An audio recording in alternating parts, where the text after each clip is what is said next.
Hi, I'm Kathy Andolsik, a family physician and an associate editor for the Journal of Graduate Medical Education. I'm very excited to be here with Dr. Sarah Sofka for this month's Spotlight on Authors video.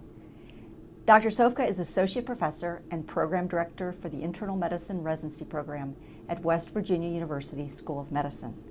We'll discuss her study, Implementing a Universal Wellbeing Assessment to Mitigate Barriers to Resident Utilization of Mental Health Resources. Welcome, Sarah. It's so good to talk with you again. Thank you, Kathy. Thank you for having me today. So what made you curious about this particular facet of resident well-being?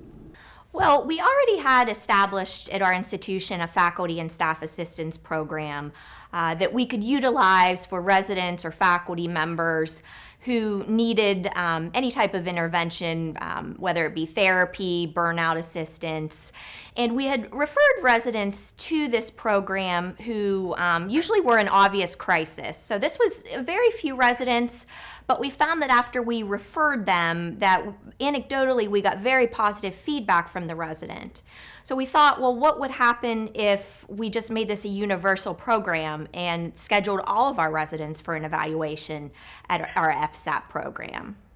Sarah, as a lead author and a program director yourself, what do you think program directors would find most useful from your work?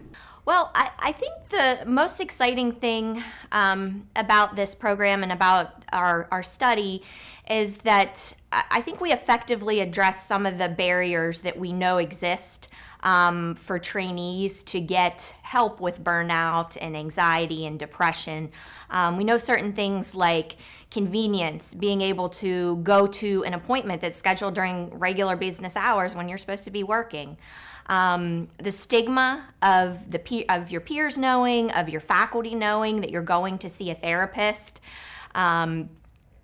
We really wanted to be able to address those barriers for our residents. And I think other program directors would also find this useful, that just by scheduling it for all of our residents, making sure that they have the day off to go, they don't have to take a vacation day.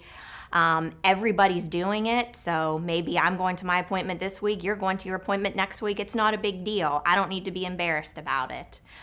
So I think other program directors may also find that it's generalizable to their program as well and really hooks the resident up with these services early on.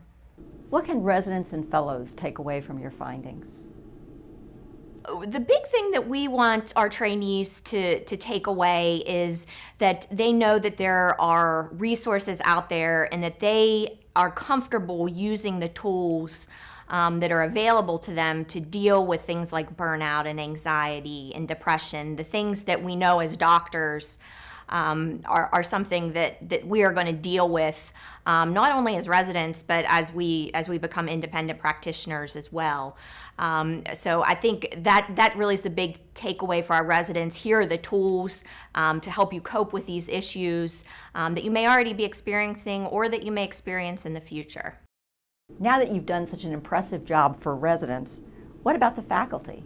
Are you planning a similar intervention with them? It's very difficult to get physicians to take care of themselves, both physically and emotionally. Physicians are terrible patients. But we've already found that some of our faculty, even in our department, with this intervention, are more willing themselves to go and say, hey, give me that evaluation that you give to our residents. Can I do the same thing? So we really would definitely like to try something with our faculty in the future. Sarah, on behalf of the Journal of Graduate Medical Education, thank you and your group for sharing your work with us today.